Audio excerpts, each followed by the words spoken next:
Indian consumer tech space में पिछले कुछ सालों में काफी वैल्यू क्रिएशन देखने को मिला है। यही वजह है कि भारत में आज 40 यूनिकॉर्न्स हैं जो इस सेक्टर में अपनी मजबूत पकड़ बना चुके हैं। पिछले 2 सालों में कोविड के चलते डिजिटल पेनिट्रेशन क्या बढ़ा कि इस सेक्टर की पूरी तकदीर ही बदल गई है।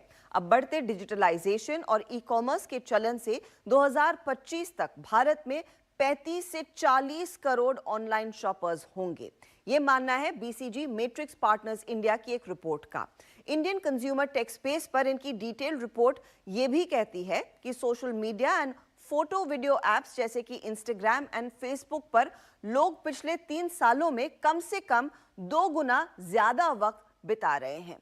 यानी कि प्लेटफॉर्म्स अब ऑनलाइन कॉमर्स का एक नया माध्यम बन चुके हैं। अब क्या है भविष्य भारतीय कंज्यूमर टेक स्पेस का, इसी पर बात करने के लिए मेरे साथ हैं मैट्रिक्स पार्टनर्स इंडिया के प्रिंसिपल सिद्धार्थ अग्रवाल। सिद्धार्थ, स्वागत है आपका सीएनबीसी आवाज पर। एक बहुत डिटेल रिसर्च आपने और ऑफ कोर्स बीसीजी ने की है। अलग अलग कंपनियों के माध्यम से दरअसल मैट्रिक्स भी कंज्यूमर टेक स्पेस को काफी क्लोजली ट्रैक करता है और काफी क्लोजली मेंटोर भी करता है। लेकिन पिछले 5-10 सालों में जो भी ग्रोथ देखने को मिली courtesy all the companies like Zomato, Swiggy, Ola, सवाल यही है अब नई growth, next wave of growth किस तरह की कंपनियां, किस तरह के मॉडल से आती हुई दिखाई देगी?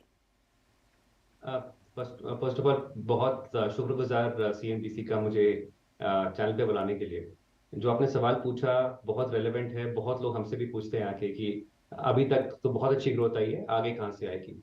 मैट्रिक्स और बीसीजी मिलके हम दोनों ने एक रिपोर्ट बनाई है। इसके ऊपर हमें लगता है ग्रोथ 3 फैक्टर से आ सकती है। पहला अगर देखेंगे तो अलग अलग कैटेगरीज हैं। शुरू में इंडिया में मोबाइल फोन्स सबसे ज्यादा बिकते थे मार्केट प्लेसेस पे। धीरे धीरे हम रियलाइज कर रहे हैं कि बाकी सारी अलग अलग कैटेगरीज जो हैं, जैसे कि beauty, personal care, food, FMCG, home decor और ऐसी नई कैटेगरीज एस्टेब्लिश हो रही हैं। कंज्यूमर्स का ट्रस्ट इनिशियली स्मार्टफोन्स और इलेक्ट्रॉनिक्स परचेज करके बन गया है। अब वो धीरे धीरे और एक्सपेरिमेंटल हो रहे हैं और कैटेगरीज में शॉप कर रहे हैं। दूसरा हम देख रहे हैं कि नए तरह के कस्टमर्स आ रहे हैं। शुरू के अंदर जो कस्टमर्स थे वो मेट्रो टीयर 1 से यंग लोग आए थे जो टेक्नोलॉजी अडॉप्ट करते थे। अभी हम देख रहे हैं कि एक नया कोहॉर्ट आ रहा है 35 प्लस का, जो कि 67% नए शॉपर्स वहां से आएंगे। और महिलाएं शॉप करेंगी।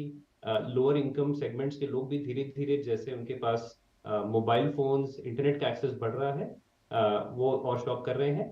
एंड ऑलरेडी हम देख रहे हैं कि 50% प्लस जो डिमांड है वो टीयर 2 कस्टम टाउन से आ रही है। टीयर 2 टाउन में जो कस्टमर्स हैं उनका भी कॉन्फिडेंस बढ़ रहा है ई कॉमर्स में।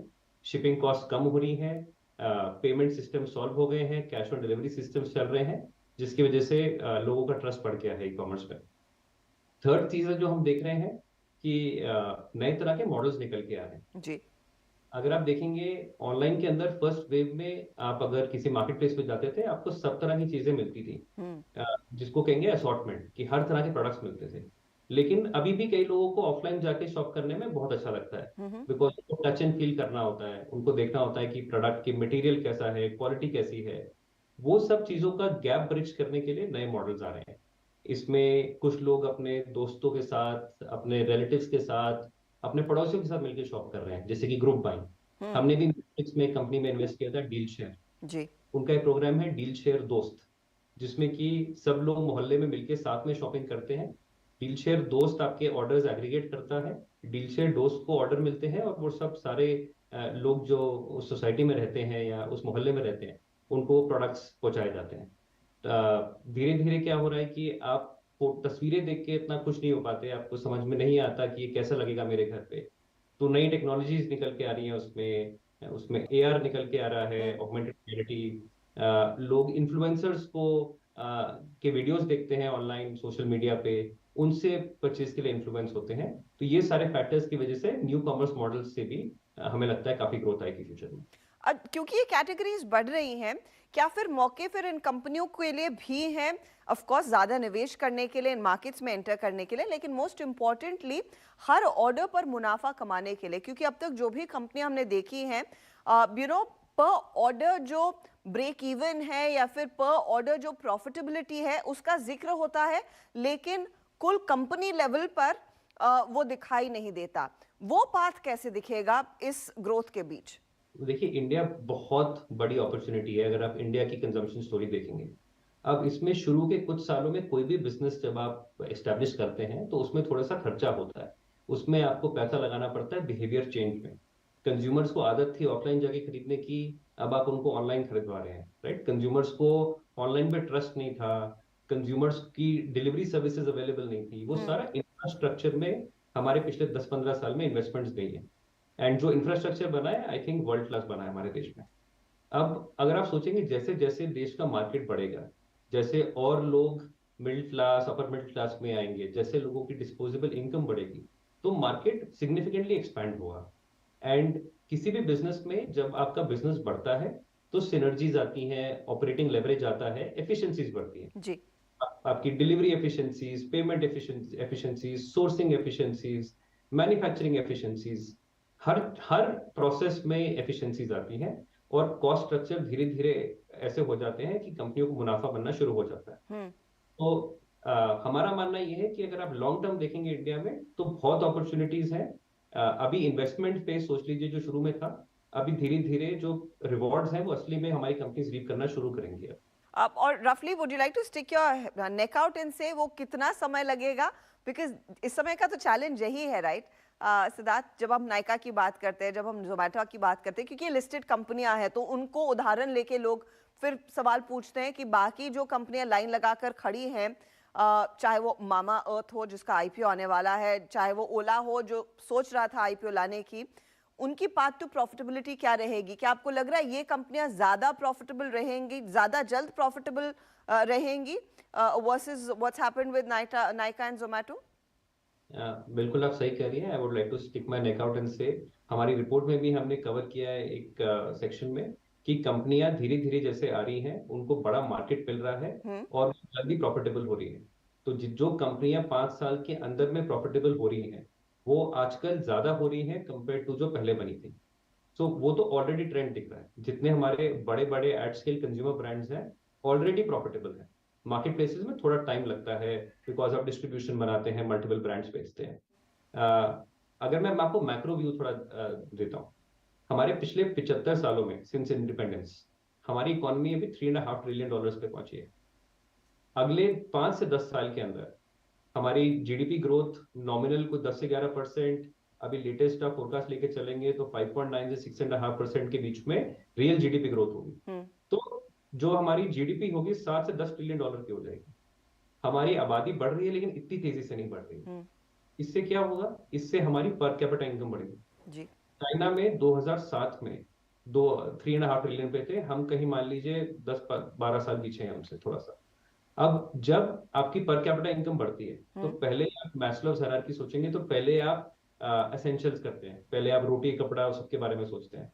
जब वो पूरा हो जाता है फिर आपकी डिस्क्रेशनरी परचेजेस खुलती हैं। हम्म। उसके बाद आप सोचते हैं कि आपका लाइफस्टाइल इंप्रूव हो जाए, राइट? आप अच्छे जगह खाने जाते हैं, आप और अच्छी चीजें खाते हैं, घर को और संवारते हैं, खुद पे ब्यूटी पे खर्चा करते हैं, अपने वेलनेस पे। तो ये सारी चीजें देखते हुए हम मानते हैं कि ये बहुत ही अमेजिंग अपॉर्चुनिटी है जो इंडिया में खुलने वाली है। अक्रॉस द ग्लोब अगर आप लेटेस्ट रिसर्च देखेंगे जो निकल के आई थी, India is the only economy जहां डीग्रोथ का चांस इज नियर जीरो। हम्म। अगले 10 साल में हमारे पास जो अपॉर्चुनिटी है कंज्यूमर टेक कंपनीज के लिए, आई थिंक दुनिया में वो कहीं नहीं है। इसलिए आप देखेंगे बाहर से कंपनियां भी इंडिया एंटर करते जा रही है। जी हाँ। ओवरऑल जैसे मैंने कहा कि ये सिर्फ it's a matter of time. बड़े इंस्टीट्यूशन बनने में टाइम लगता है। सारे के सारे ग्राउंड वर्क पूरा का पूरा बन चुका है, logistics, infrastructure, smartphone, internet penetration. अब सारी कंपनियां बहुत अच्छे से कैपिटलाइज करके प्रॉफिट्स बना सकती हैं।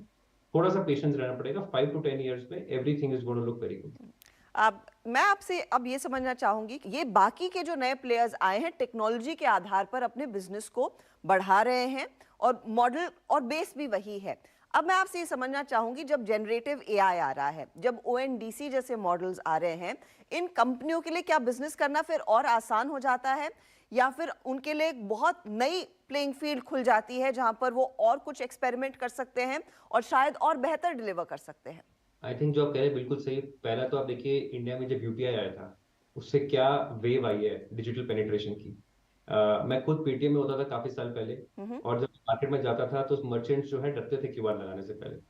आजकल आप देखिए हर कोई क्यूआर है, मतलब मेरे घर पे जितनी भी सर्विसेज आती हैं, maids, everyone is accepting digital payments. Correct. इसी तरह से अगर आप देखेंगे ओएनडीसी आया है। ओएनडीसी डेमोक्रेटाइज कर रहा है supply side and demand side पे एक्सेस। जो छोटा बिजनेस था जो स्टार्ट हुआ है, राइट, लेट्स से केरला में कोई चिप्स बना रहा है, कोई अलग टाउन्स में कोई मसाले बना रहा है, वो सब लोगों को ई कॉमर्स की पूरी समझ नहीं थी। हम्म। अब वो पूरा का पूरा जो सप्लाई है वो एग्रीगेट करके ओएनडीसी प्लेटफॉर्म से अवेलेबल हो रही है। आप डिमांड साइड पे सोचिए, डिमांड साइड पे ऑलरेडी इतनी सारी बड़ी एप्स हैं जिनके पास इतने सारे कस्टमर्स हैं।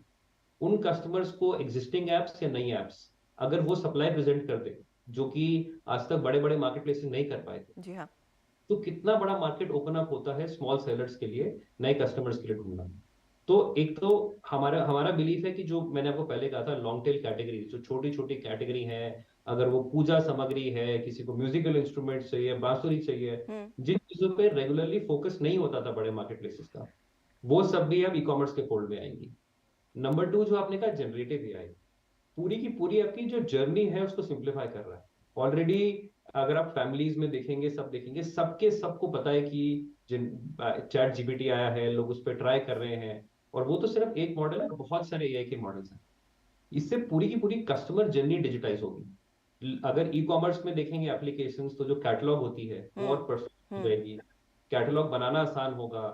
कस्टमर्स को जो, उनको अगर कैटलॉग पसंद है, उनका बिहेवियर अंडरस्टैंड करके कि उनको क्या पसंद है, आप उनके लिए कस्टम कैटलॉग्स बना सकते हैं।